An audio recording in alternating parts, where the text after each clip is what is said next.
पूजा हो बा बाहागर अल्कोहल बा बियर को पीबा ठीक नहले भी मध्य लोक माने याकू भारी मजारे पी थांते। हेले आपण माने जानिछन्ती कि बियर आपण मानक पाखरे पहुंचीबा पूर्वरु केते कष्टरे तयारी होई थाए।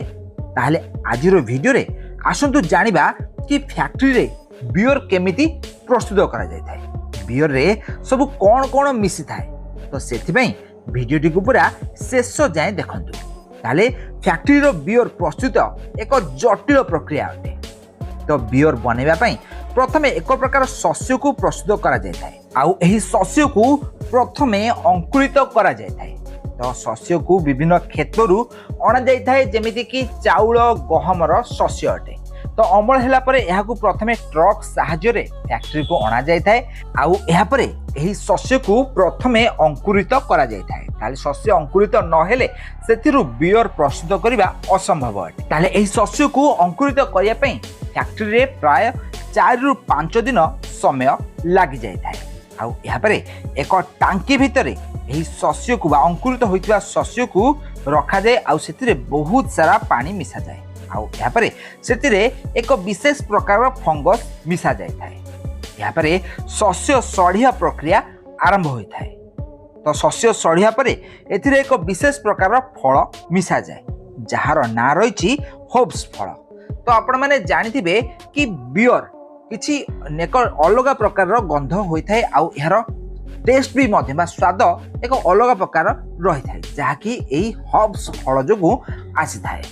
यहाँ पर यही मिश्रण को पाखापाखि 3 रु 4 घंटा जाए गरम करा जाय थाए। आउ सेथिरे रहिदिया समस्त जल बाष्प आकार रे उड़ी जाय थाए। उड़ी गला परे टांकी रे शस्य और फलर मिश्रण रही जाय थाए, जाहाकू टांकी रु बाहर करा जाय खरा रे सुखा जाय थाए।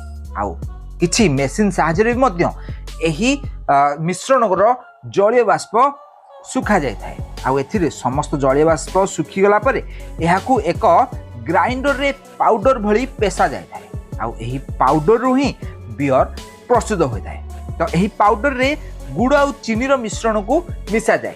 तो फैक्ट्री रो अन्य एक भाग रे गुड़ आउ चीनी रो मिश्रण को एही समय रे प्रस्तुत करा जाय थाए। आउ एही पाउडर रे गुड़ आउ चीनी रो मिश्रण को भलो भाबे रे मिसा जाय थाए। आउ एहाकू परवर्ती समय रे गरम करा जाय, जहाद्वारा यह उपरे बहुत सारा फेण और तले बहुत सारा लिक्विड रही जाय थाए। तो यही लिक्विड को कम परिमाण अल्कोहल मिसा जाय थाए। तो अल्कोहल मिसेबा द्वारा बियर अन्य मद परी अधिक निशा होई न थाए। एथिरे बहुत कम परिमाण अल्कोहल मिसा जाय थाए, जहाद्वारा यह बेसी निशा होई न थाए। तापरे किछि काठ ड्रम रे पाखापाखि 3 रु 4 मास पर्यंत स्टोर करी रखा जाय थाए। ताले एही स्टोर करी रखा जिबा परे एही लिक्विड को लैब को अणा जाय टेस्ट करा जाय थाए। आउ एही लैब टेस्ट जदी सब किछि ठीक होई थाए तो एहाकू बाजार को बिक्री करिया पई आगो को पठाई दिया जाय थाए।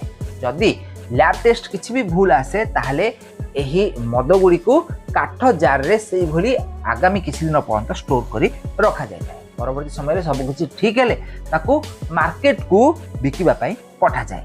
तो सेही भली भाबरे बोतल भी मध्य फैक्ट्री रे तयारी कर। मद बोतल आपण माने जानिथि बाहरे केउ जगह रे भेले मिली न थाए।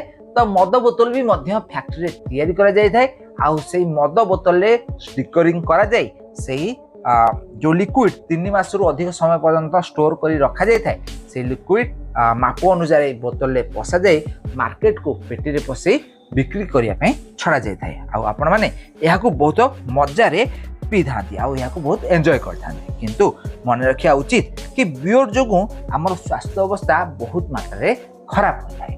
फ्रेंड्स, आपण माने जदी बियर पिउछंती ताहले एक लिमिट रे बियर पियंतु, जहाद्वारा आपणकर स्वास्थ्य अवस्था खराब होबार संभावना बहुत मात्रा रे कमी जिवो। ताहले आजिरो वीडियो रे आपण माने जानिले कि फैक्ट्री रे बियर केते कष्ट रे आउ केते दिन परे तयारी करा जाय थाए। तो फ्रेंड्स, आपण मानकु जदी वीडियोटी भलो लागिछि ताहले एहाकू लाइक करंतु आउ निज सांग दोस्ती मानक मध्य रे शेयर करंतु।